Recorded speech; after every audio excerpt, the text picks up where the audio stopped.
So, wow, how can you follow this?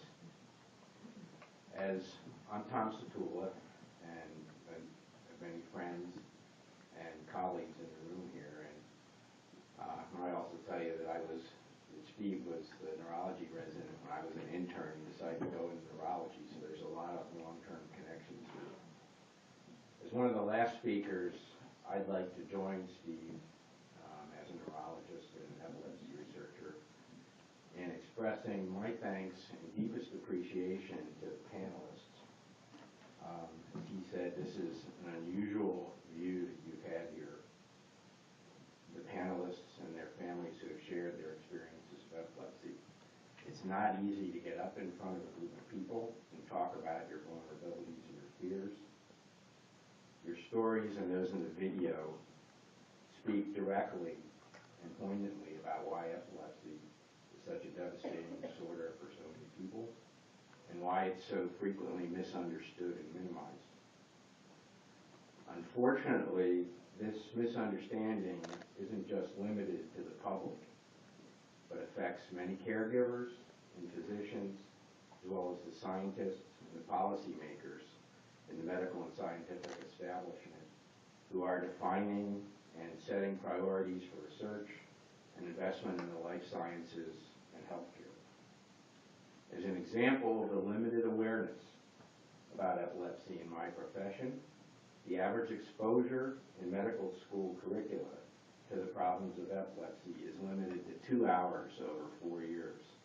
Almost everyone in this room knows more about epilepsy than many of the physicians you're likely to run into.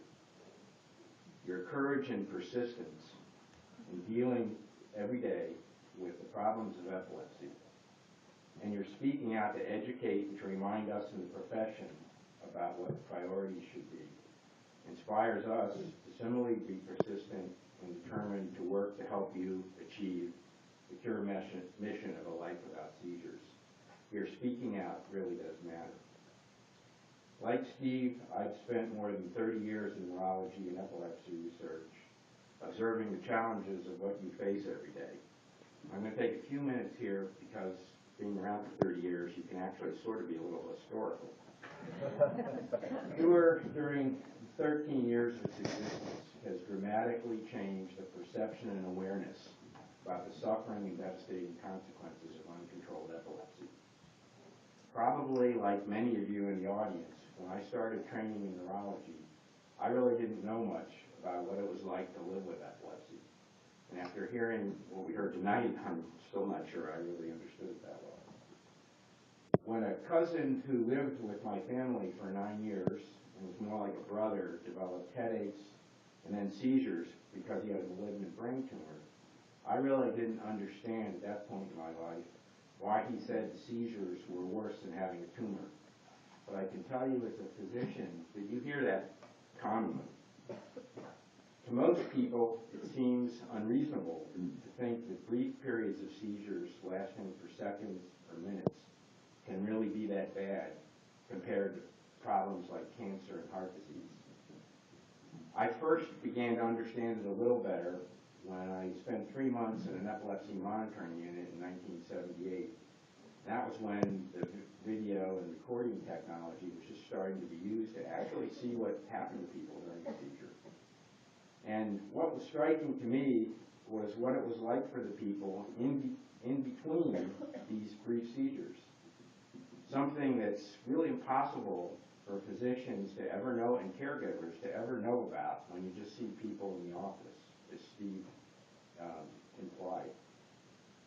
The therapeutic expectation back in those days was that if you could reduce the seizures or control the seizures, the incredible human capacity for coping and adaptation would be sufficient to take care of everything else.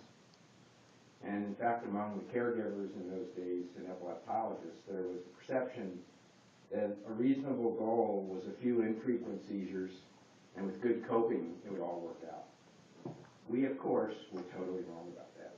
And one of the really perverse aspects of epilepsy is that the uncertainty of it robs the confidence that you can really persevere and overcome it, and I think you heard that tonight.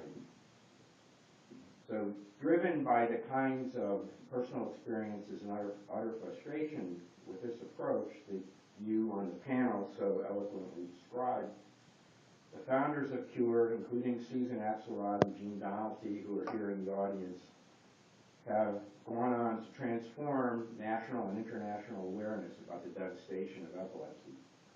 And their efforts are really redirecting research and public policy priorities about the necessity to totally eliminate seizures and achieve a cure. So I'm just going to spend a few minutes with you giving you my perspectives about what this organization has done.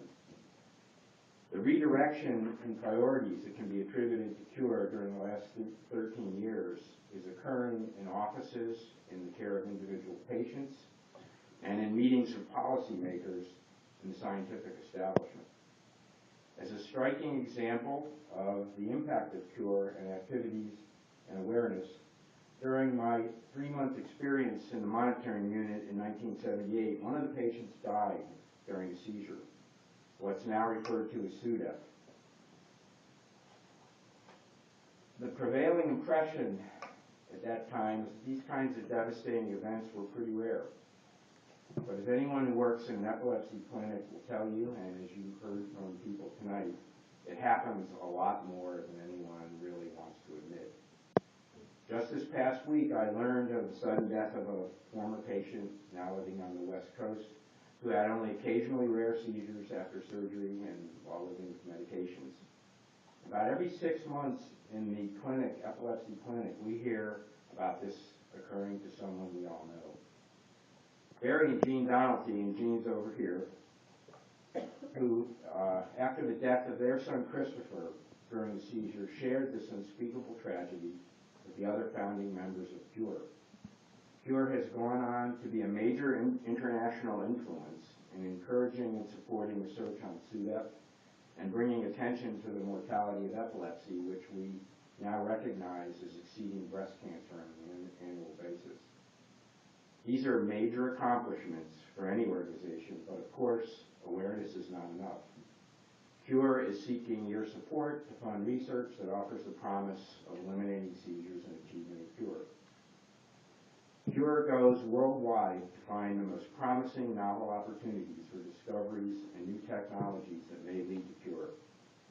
This is obviously a bold goal, one that usually inspires cynicism among scientists.